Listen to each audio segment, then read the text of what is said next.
breaking news. Welcome to today's headlines. Family narrates how over 30 heavily armed masked men loyal to Kogi governor Hēävïly raided Abuja estate to abduct Shafiu. Brother-in-law labeled them as terrorists. Family narrates how over 30 heavily armed masked men loyal to Kogi governor Hēävïly raided Abuja estate to abduct Shafiu. Brother-in-law labeled them as terrorists.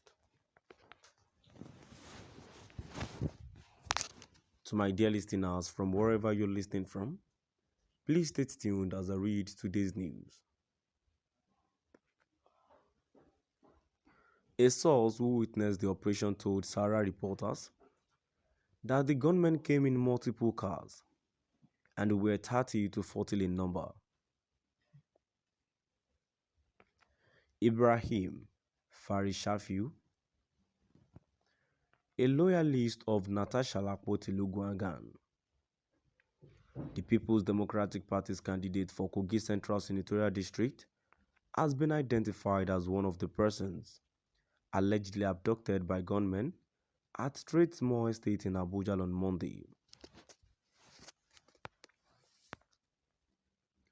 The media on Wednesday reported that Nigerian Secret Police, the Department of State Services, uncovered boxes of explosives in an estate located in the Lugbel area of the Federal Capital Territory.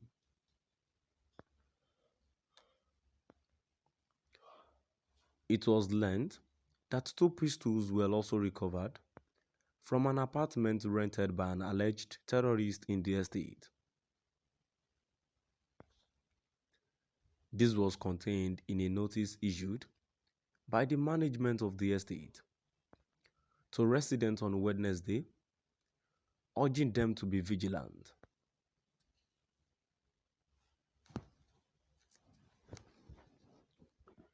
The management also advised residents to report any suspicious movement, persons or activities to its executive street representatives or the police.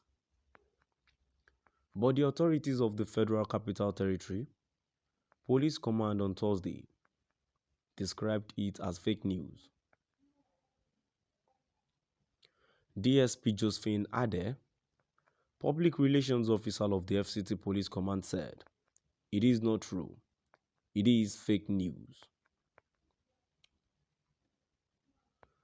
When Sahara reporters visited the street, where there was a raid by DSS officers, which is located behind Living Faith Church Worldwide, aka Winners Chapel, inside Trademore Estate, Phase 3 on Thursday, the estate's securities and executives declined to make comment about the incident.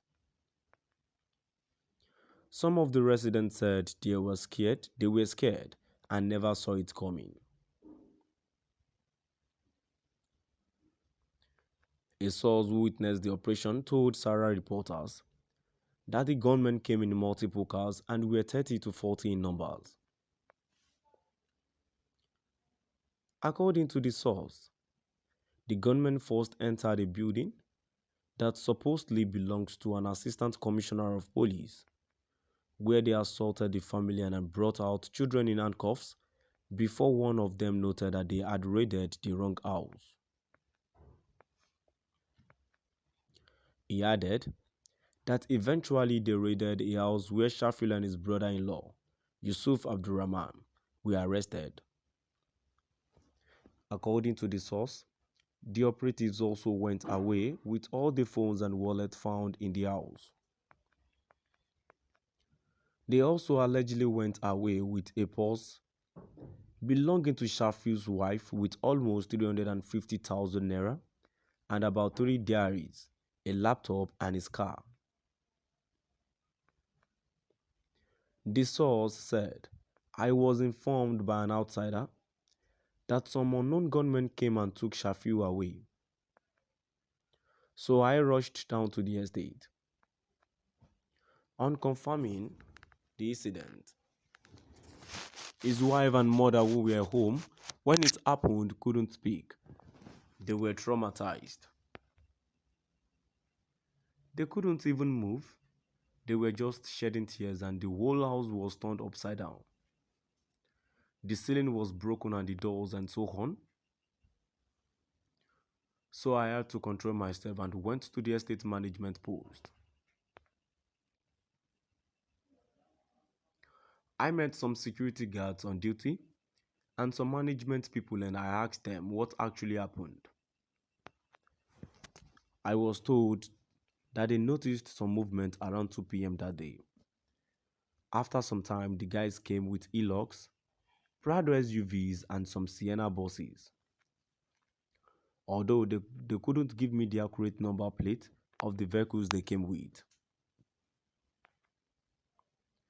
Someone in the estate who witnessed the operation told me that there were about 30 to 40 men and most of them were masked. He said only a few of them were not masked. They wore black and they noticed a white guy among them too. According to the witness, the gunmen first entered a building that supposedly belongs to one assistant commissioner of police. They assaulted the family and brought out the children in handcuffs before one of them said that he was not the one. They now proceeded to another building. After knocking without getting a response, they entered the compound using a ladder, jumped over the fence and ransacked the building. They did not see anything. While this was going on, there was no movement. The people around were asked to lie down on the ground and the estate was on standstill. They sighted his Sheffield car coming, which they were able to identify because of the plate number. They stopped the car and asked him to wind down. He refused and they broke the glass with their gun, dragged him out and put him inside one of the SUVs. They removed the front and rear number plate and proceeded to his house. To my dear listeners, now we've come to the end of our today's news. Please do drop by at the comment section and let us know what